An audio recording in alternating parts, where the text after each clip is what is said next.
Pizza Hut and Marvel Comics present Creator's Choice Vol. 1, featuring the X-Men and starring Stan Lee, Bob Harris, Fabian Nicieza, and Scott Lobdell. 30 years of history. You walk into Martin Goodman's office, you want to come up with the X-Men, you want to publish the book. How'd it come about? Really very strange. We had been creating comics. There was the Spider-Man, there was the Hulk, a few others. And it's very difficult to figure out how a superhero becomes a superhero. You can't keep having characters bitten by a radioactive spider or hit by a gamma ray or zapped by cosmic rays.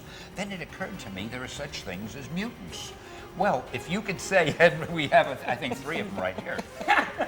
If you could say that somebody is just a mutant, he was just born that way, that's a logical explanation, an easy explanation, and I can forget about radioactivity. So we thought, let's get a group of super characters who had obtained their powers through mutancy. They were born that way. And it just made life so easy, and we were able to get this big team going. Tell you a funny thing about that, though. When I first suggested it, I wanted to call the group the Mutants. And the consensus was that, no, don't do that because nobody knows what a mutant is. And I said, that's crazy. No, kids won't know. So we finally arrived at the name the X-Men. I thought of that because it's Professor Xavier, and they all had an extra power. And I said, all right, let's call them the X-Men. That name was okayed. And then it occurred to me, if they don't know what a mutant is, how is anybody going to know what an X-Man is? But I didn't say anything about it. I was glad we had a title, and the rest is history. Stan, do you remember how you came up with? You and Jack came up with some of the original powers and you guys were working on the this stuff? powers are always the toughest things to think about because you always want something different. I remembered we had a character called the Human Torch who was very popular, and he was a guy, I mean, it's an everyday occurrence, he could burst in flame and fly. So it occurred to me, why not do the opposite? So that was Iceman, who turned into ice and he used the power of cold. Then it occurred to me, everybody has always wanted to fly.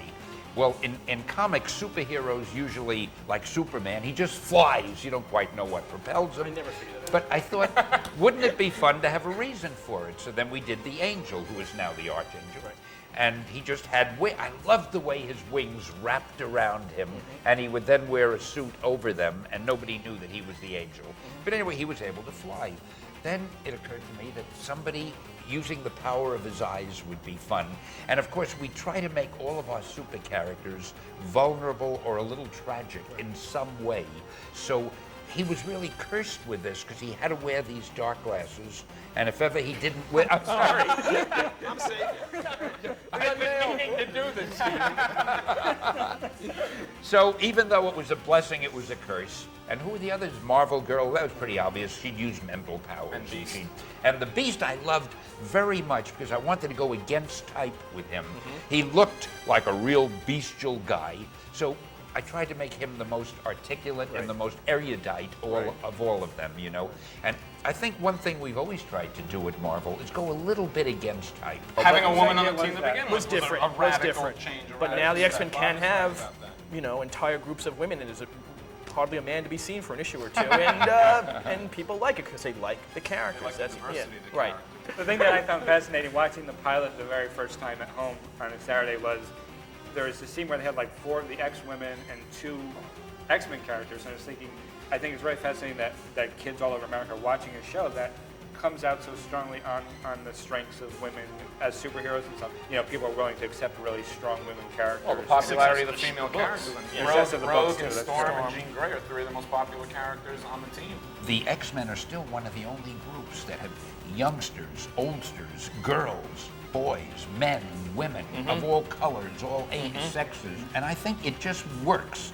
It wasn't planned that carefully at the beginning, but mainly thanks to guys like you who took it up later on and have made it so much better than it was when it began.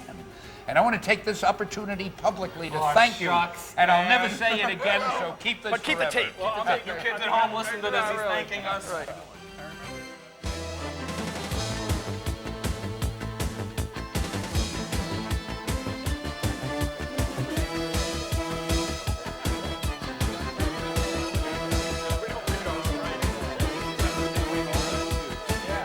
Hey, I have a feeling this is about the X-Men. You think so? I'm very good